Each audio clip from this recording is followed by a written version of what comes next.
Hello everyone and welcome back to my channel criminology ज्ञान। आज का जो टॉपिक है हमारा that is about Bowlby and maternal deprivation. ये भी थ्योरीज ऑफ क्राइम में ही पढ़ेंगे हम। आप में से काफी स्टूडेंट जो है उन्होंने इसके बारे में नहीं सुना होगा, बट जिन्होंने साइकोलॉजी ली होगी उन्होंने इनके बारे में सुना होगा, बोल्बी एंड मैटरनल डिप्रिवेशन के बारे में। तो बोल्बीज का जो मैटरनल डिप्रिवेशन की जो थ्योरी है आज हम उसके बारे में पढ़ेंगे। और ये इम्पोर्टेंट इस पर्सपेक्टिव से भी है क्योंकि यहाँ पर जो इन्होंने मैटरनल डिप्रिवेशन के बारे में बात करी है वो कहीं ना कहीं लिंक्ड है डेलिंक्वेंसी से। और जहां पर हम कॉन्सेप्ट पढ़ते हैं सिगमंड फ्रॉयड का, है ना, साइको एनालिसिस के बारे में हम पढ़ते हैं, ईगो सुपर ईगो का वाला जो हमने लेक्चर लिया था, उसी में आगे कंटिन्यू करते हुए हम इसको भी ऐड कर सकते हैं। तो अगर आप यूजीसी नेट के एग्जाम की तैयारी कर रहे हैं, क्रिमिनोलॉजी से रिलेटेड किसी भी एग्जाम की तैयारी कर रहे हैं, तो उस पर्सपेक्टिव से इम्पोर्टेंट भी हो जाता है। एंड सेकेंड थिंग, क्योंकि अब मैं जो लास्ट कुछ इयर्स के जो पेपर देख रही हूँ नेट के, उसमें कुछ न्यू कॉन्सेप्ट, कुछ न्यू टर्म्स आ रही हैं, तो ये चीज आपसे ना छूट जाए इसलिए ये लेक्चर उस पॉइंट ऑफ व्यू से भी इम्पोर्टेंट है। तो आपको थोड़ा सा आइडिया होना चाहिए कि एटलीस्ट बोल्बी ने जो मैटरनल डिप्रिवेशन की बात करी है वो एक्चुअल में है क्या। ठीक है, तो without any further delay let's get into the. तो सबसे पहले हम बात करते हैं who was Bowlby. Bowlby was a British psychiatrist and psychoanalyst, और बेसिकली उनका जो इंटरेस्ट था वो चाइल्ड डेवलपमेंट पर बात थी, और उनका जो पायनियर वर्क था that is on attachment theory. ठीक है, तो बेसिकली ये जो बात करते हैं बच्चे की डेवलपमेंट के ऊपर बात करते हैं कि बच्चे का जो डेवलपमेंट हो रहा है उस टाइम पर जो चीजें हैं वो कैसे लिंक्ड कर रही हैं उसके फर्दर आगे उसके एडल्टहुड से। ठीक है, तो his core idea was about psychological theory of delinquency. ये बात कर रहे हैं साइकोलॉजिकल थ्योरी जो है डेलिंक्वेंसी की उसके बारे में। तो साइको एनालिटिक जो आइडियाज हैं उसके ऊपर बेस्ड थी इनकी मैटरनल डिप्रिवेशन थ्योरी। अब ये साइको एनालिटिक आइडियाज कौन से होते हैं? जो हमारे अनकॉन्शियस माइंड में जो चीजें होती हैं वो कैसे हमारे प्रेजेंट बिहेवियर को, बिलीव्स को या थॉट्स को चेंज कर रही हैं या फिर इफेक्ट कर रही हैं। ठीक है, that is psycho analytic ideas. और यही कॉन्सेप्ट जो है सिगमंड फ्रॉयड ने भी दिया था। तो वहां पर जो मैटरनल डिप्रिवेशन की हम बात कर रहे हैं कहीं ना कहीं उस साइको एनालिटिक आइडियाज को ही बेस में रखते हुए इस थ्योरी को दिया गया है। ठीक है जी, तो यहाँ पर ये फोकस कर रहे हैं अर्ली चाइल्डहुड के बारे में एंड फैमिली रिलेशनशिप्स के बारे में, यानी कि बच्चे के जो स्टार्टिंग के जो ईयर्स होते हैं उसका लिंक एंड प्लस फैमिली का रिलेशनशिप कितना इंपॉर्टेंट है बच्चे के डेवलपमेंट में, बच्चे के अर्ली स्टेज में कितना इस चीज का रोल है, वो सारी चीजें हम समझेंगे इस मैटरनल डिप्रिवेशन थ्योरी के अंदर। क्योंकि जो ये थ्योरी है ये पूरा इसी कॉन्सेप्ट पे बेस्ड है कि बच्चे के, क्योंकि मैंने आपको पहले ही बताया कि इनका जो मेन काम था वो बच्चे के डेवलपमेंट के ऊपर है। ठीक है, तो यहाँ पर वो फोकस कर रहे हैं कि उसके अर्ली चाइल्डहुड में और फैमिली रिलेशनशिप्स का क्या मेन इंपॉर्टेंस है उसके बारे में इनका मेन फोकस है। सो ही सेड कि जो बच्चे हैं उनको एक कॉन्टिन्यूअस और स्टेबल रिलेशनशिप चाहिए with a primary care giver. जो भी बच्चे के इनिशियल स्टेज में जो बच्चे के साथ रहते हैं, ठीक है, जो भी प्राइमरी गिवर होता है, केयर गिवर होता है, जनरली जो कौन होती है, एक मदर होती है ना। बच्चा जब भी पैदा होता है तो उनकी जो प्राइमरी केयर गिवर होती है वो एक माँ होती है। ठीक है, तो बच्चे जब तक 5 साल के नहीं हो जाते, बर्थ से लेकर जब तक 5 साल के नहीं हो जाते हैं तब तक एक कॉन्टिन्यूअस और एक स्टेबल रिलेशनशिप चाहिए होता है उनको अपने प्राइमरी केयर गिवर से।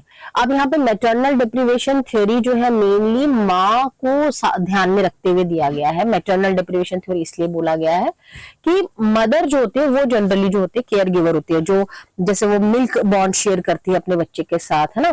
ऑल्सो जो बच्चे की जो भी इनिशियल जरूरतें होती हैं, है ना, बच्चा क्या रो रहा है तो मतलब इसका क्या मीनिंग है, बच्चा अगर कुछ भी एक्शन कर रहा है तो उसका क्या मीनिंग है, वो मदर समझ पाती है। और वो कब समझ पाती है? जब वो अपने बच्चे को टाइम देती है ना, बच्चे के बिहेवियर को एनालाइज करती है, उसको समझ में आता है कि मेरा बच्चा क्यों रो रहा है, इस वक्त उसके रोना का रीजन क्या है। इस वक्त अगर वो रो रहा है तो इसका मतलब कि वो बच्चा जो है सोना चाहता है। इस वक्त अगर बच्चा रो रहा है इसका मतलब उसको खाना खाना है। तो एक माँ ही समझ पाती है, और वो कब समझ पाती है? जब वो अपने बच्चे के साथ थोड़ा टाइम बिता पाती है। ठीक है, तो वो बच्चा जो बर्थ से लेके 5 साल तक का जो टाइम पीरियड है एक बच्चे का, वहां पर उसको वो कॉन्टिन्यूस रिलेशनशिप चाहिए अपने प्राइमरी केयर गिवर से, ठीक है। तो ये इंपॉर्टेंट है from birth to 5 years at least, है ना। ये जरूरी नहीं है कि 5 साल के बाद बच्चा फ्री हो जाएगा या बट एटलीस्ट ये जो बर्थ से लेके 5 इयर्स तक का जो टाइम है वो इम्पोर्टेंट है, वो केयर उसे चाहिए। और अगर बाई चांस ये बॉन्ड ब्रेक हो जाता है तो बच्चे को बाद में बहुत सारी प्रॉब्लम्स फेस करनी पड़ती हैं, जहां पर लोगों को लगता है ये इतना इम्पोर्टेंट नहीं है कि हाँ ठीक है बच्चे को जो है नैनी के पास रख दिया या फिर, बट ये जो है उसके एडल्ट में जब वो जाएंगे तब वहां पर इस इम्पैक्ट को देखा जा सकता है, ठीक है। और ये जो प्रॉब्लम्स हैं, जो बच्चा जो प्रॉब्लम फेस कर रहा है, ये बहुत तरीके की प्रॉब्लम्स हो सकती हैं। जरूरी नहीं है कि हर चीज यहाँ पे मेंशन हो, बट वो जो प्रॉब्लम है वो बच्चा जो फेस कर रहा है वो बहुत तरीके की प्रॉब्लम्स हो सकती है ना, किसी भी फॉर्म में हो सकती हैं। पहला जो है इमोशनल डैमेज है। बच्चा अगर बहुत टाइम तक, है ना, प्रोलॉन्ग सेपरेशन मतलब बहुत टाइम तक अगर वो सेपरेट रहा है अपने प्राइमरी केयर गिवर से, उस क्रिटिकल पीरियड में, कौन सा क्रिटिकल पीरियड, फ्रॉम बर्थ से लेकर 5 इयर्स तक में, तो उसकी वजह से क्या है, इमोशनल डैमेज हो सकता है, ठीक है। बच्चे को जो है इमोशंस जो है वो बहुत ही इमोशनलेस पर्सन बन सकता है, उसे किसी चीज से अटैचमेंट नहीं होगी, और वो मतलब वो जो इमोशनल डैमेज हो जाता है उसका, फिर आपको रीजन समझ में नहीं आता कि बच्चा ये इतना इमोशनली अनअटैच्ड क्यों रहने लगा है। तो वो रीजन वही हो सकता है कि वो जो उसका क्रिटिकल टाइम पीरियड था, जब उसको वो केयर, वो लव चाहिए था, तब उसको वो चीज मिली नहीं, और जिसकी वजह से वो उस चीज का वैल्यू समझ नहीं पाया। तो इसीलिए क्या हो गया, इमोशनल डैमेज हो गया। उसके बाद डिफिकल्टी इन फॉर्मिंग रिलेशनशिप्स, किसी भी लोगों से वो जल्दी घुल मिल नहीं पाएगा, लोगों पर इतनी जल्दी विश्वास नहीं कर पाएगा, बॉन्ड नहीं बना पाएगा, क्योंकि वो जो बॉन्ड उसको चाहिए था वो उसके साथ नहीं हो पाई, तो वो भी जो रिलेशनशिप फॉर्म करने में उसे भी डिफिकल्टी वो फेस करेगा। And also there is an increase risk of delinquency. Delinquency में भी जाने के उसके चांसेस बहुत ज्यादा बढ़ जाते हैं, ठीक है, कि क्राइम करने में भी उसके चांसेस जो है वो बढ़ सकते हैं, क्योंकि वो रिलेशनशिप नहीं बन पाया, वो बॉन्ड नहीं बन पाया, वो इमोशनली डैमेज्ड है वो पर्सन, तो बहुत ज्यादा चांसेस हो जाते हैं कि वो डेलिंक्वेंट बिहेवियर को अपना ले। अच्छा, बॉल्बीज ने उसके बाद किया रिसर्च, ठीक है। अब जो भी उन्होंने ये कंक्लूजन दिया तो उसको उन्होंने अपने रिसर्च के थ्रू समझा। उन्होंने क्या किया, 44 डेलिंक्वेंट यूथ लिए, है ना, और जो कि मतलब बेसिकली जो डेलिंक्वेंट नेचर में उन्होंने चोरी करी थी ना, थेफ्ट किया था, और फिर नॉन डेलिंक्वेंट ग्रुप लिया, है ना, मैच्ड नॉन डेलिंक्वेंट ग्रुप लिया। तो एक उन्होंने 44 डेलिंक्वेंट यूथ का ग्रुप लिया, फिर एक नॉन डेलिंक्वेंट का ग्रुप लिया। 39% delinquent experienced significant maternal separation, ठीक है। तो जब इन्होंने 44 delinquent youths को जब स्टडी किया, रिसर्च करी इनके ऊपर, तो पाया कि जो 39% जो delinquents थे उनका मैटरनल सेपरेशन हुआ था, यानी कि उनकी मदर जो है, जो टाइम पीरियड उन्होंने बताया ना, क्रिटिकल टाइम पीरियड बर्थ से लेके 5 इयर्स, तो उस बीच में उनका मैटरनल सेपरेशन हुआ। उनकी मदर जो है किसी ना किसी रीजन से उनसे अलग हो गई थी, जिसकी वजह से वो बॉन्ड फॉर्म नहीं हो पाया, और इसी वजह से उनका उनमें डेलिंक्वेंट नेचर देखा गया है, ठीक है। ऐसा उसकी रिसर्च में बताया गया कि जो भी ये 39% ऑफ डेलिंक्वेंट यूथ थे, इन सब में इन्होंने मैटरनल सेपरेशन देखा। ये जो मैटरनल सेपरेशन रहा वो 6+ मतलब 6 महीने से ज्यादा का मैटरनल सेपरेशन था। देखो यहाँ पर जो रिसर्च दिया गया है और हम जो कॉन्सेप्ट बता रहे हैं, इस रिसर्च को कंडक्ट करने के बाद उन्होंने वो रिजल्ट दिया है ना। तो यहाँ पर उन्होंने ऑलरेडी वो 44 डेलिंक्वेंट यूथ लिए हैं और फिर उनके बारे में स्टडी करा है, तो पाया कि जो उन 44 डेलिंक्वेंट यूथ में से जो 39% डेलिंक्वेंट्स थे, उन्होंने मैटरनल सेपरेशन एक्सपीरियंस किया है। और ये जो मैटरनल सेपरेशन का जो टाइम पीरियड था वो 6 मंथ से ज्यादा का था, बिफोर द एज ऑफ 5। तो नॉन डेलिंक्वेंट का ग्रुप जो हमने लिया था बॉल्बीज के स्टडी में, तो उसमें था कि 5% जो नॉन डेलिंक्वेंट्स थे उनको भी ऐसा ही मैटरनल सेपरेशन उन्होंने देखा था, बट वो सिर्फ 5% था। 39% और 5%, है ना, 39% वाला जो है उन्होंने ये चीज देखी भाई कि मैटरनल सेपरेशन इंपॉर्टेंट रोल रखता है। इसके अलावा उन्होंने एक केस स्टडी पर जो भी मेन फोकस किया कि उन्होंने देखा कि एक बच्चा था जिसको ऑलमोस्ट 1 साल के लिए जो है हॉस्पिटलाइज्ड किया गया, ठीक है। जब तक वो बच्चा 1 साल तक का नहीं हो गया तब तक वो हॉस्पिटल में ही था। अब बाद में क्या हुआ, जब इस बच्चे को वापस लाया गया, है ना, घर पर लाया गया, तो वो अपनी मदर को नर्स बोलने लगा, है ना, मदर को माँ नहीं बोल के वो उसको नर्स बोलने लगा। और फिर उसके बाद वो अपनी फैमिली के लोगों से इतना ज्यादा अफेक्शनेट नहीं हो पाया, अपने ज्यादा बॉन्ड नहीं दिखा पाया। और यहाँ पर जो मैटरनल डिप्रिवेशन की जो हमारी थ्योरी है वो और ज्यादा इंपॉर्टेंट हो जाती है, क्योंकि वो बच्चा बर्थ से लेके पूरे 1 साल तक अपने मदर से दूर रहा, है ना, अपने प्राइमरी केयर गिवर से दूर रहा। इसकी वजह से वो मदर को माँ नहीं बोलकर या मदर नहीं बोलकर वो उसको नर्स की तरह ट्रीट कर रहा है, नर्स की तरह बोल रहा है कि वो मेरी नर्स है। और जो फैमिली के बाकी लोग हैं उनके साथ भी वो रिलेशनशिप नहीं बना पा रहा। So this was one of the case study जो कि बॉल्बी ने करी थी, नोटिस किया। नेक्स्ट हम बात करते हैं क्रिटिसिज्म की। जो बॉल्बीज की मैटरनल डिप्रिवेशन थ्योरी है, इसको काफी लोगों ने क्रिटिसाइज भी किया। तो मेनली इसको जो क्रिटिसाइज किया गया वो मेथोडोलॉजिकल एंड प्रैक्टिकल प्रॉब्लम्स की वजह से किया गया। बॉल्बीज की जो थ्योरी थी उसमें जो सैंपल साइज था वो काफी कम लिया गया था, जस्ट 64 डेलिंक्वेंट्स को लिया गया, और जो कि सैंपल साइज बहुत छोटा होता है ना, जैसे कि हम रिसर्च में पढ़ते हैं कि जनरलाइज करने के लिए, उसको जनरल पॉपुलेशन में अप्लाई करने के लिए, जनरलाइजेशन होने के लिए सैंपल साइज को रिप्रेजेंटेटिव होना पड़ेगा। बट इनका जो सैंपल साइज था वो बहुत ज्यादा स्मॉल था, तो जनरल पॉपुलेशन को वो रिप्रेजेंट नहीं कर रहा था। इसका ये मतलब है कि जो भी फाइंडिंग्स आई हैं that can not be applied to all the children, है ना, तो जितने भी जो भी फाइंडिंग्स उनकी आई है वो सभी बच्चों के ऊपर अप्लाई नहीं की जा सकती। ऑल्सो जो रिसर्च डिजाइन था वो काफी वीक था, क्योंकि जो कंट्रोल ग्रुप था वो प्रॉपरली मैच नहीं कर रहा था डेलिंक्वेंट ग्रुप से, तो जो कंपैरिजन था वो भी अनफेयर था। हम किसी दो चीजों को कंपेयर तभी कर सकते हैं जब उनकी प्रॉपर्टी सिमिलर हो, ठीक है, उसके बाद हम मतलब बाकी सारी कंडीशन सेम हो, ठीक है, जिस चीज को हमें सिर्फ कंपेयर करना है सिर्फ वो चीज अलग हो, है ना। कंपैरिजन में जो वहां पर डेलिंक्वेंट और नॉन डेलिंक्वेंट ग्रुप लिए गए थे वो प्रॉपरली मैच थे नहीं, तो जिसकी वजह से जो कंपैरिजन किया गया वो भी अनफेयर था।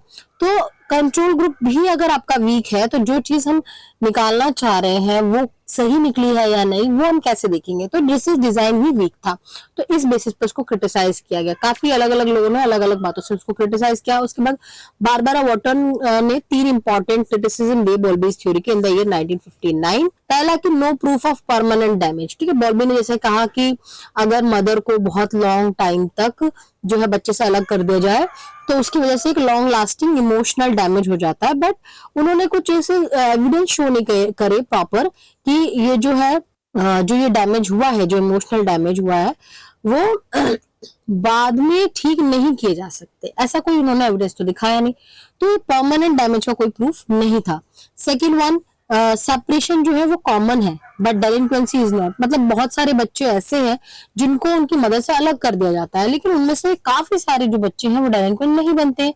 तो हम क्या कर रहे हैं कि डेलिंक्वेंट बिहेवियर को ओवर प्रिडिक्ट कर दे रहे हैं कि अगर बच्चे से उसकी माँ अलग हो जाती है तो बच्चा जो है डेलिंक्वेंट बिहेवियर शो करेगा ही करेगा, ऐसा दिखाया जा रहा है। लेकिन अकॉर्डिंग टू बारबरा वॉटन ऐसा जो है देखा गया कि बहुत सारे बच्चे हैं जिनको उनकी मदद से अलग कर दिया जाता है लेकिन फिर भी वो डेलिंक्वेंट नहीं बनते हैं। तो ये जो थ्योरी है वो ओवर प्रिडिक्ट कर देती है डेलिंक्वेंट बिहेवियर को। नेक्स्ट जो बात कही वोटर ने, उन्होंने बोला कि अगर हम मदर को सिंपली अलग कर देते हैं बच्चे से तो वो ऑटोमेटिकली बच्चे को हार्म नहीं करती है।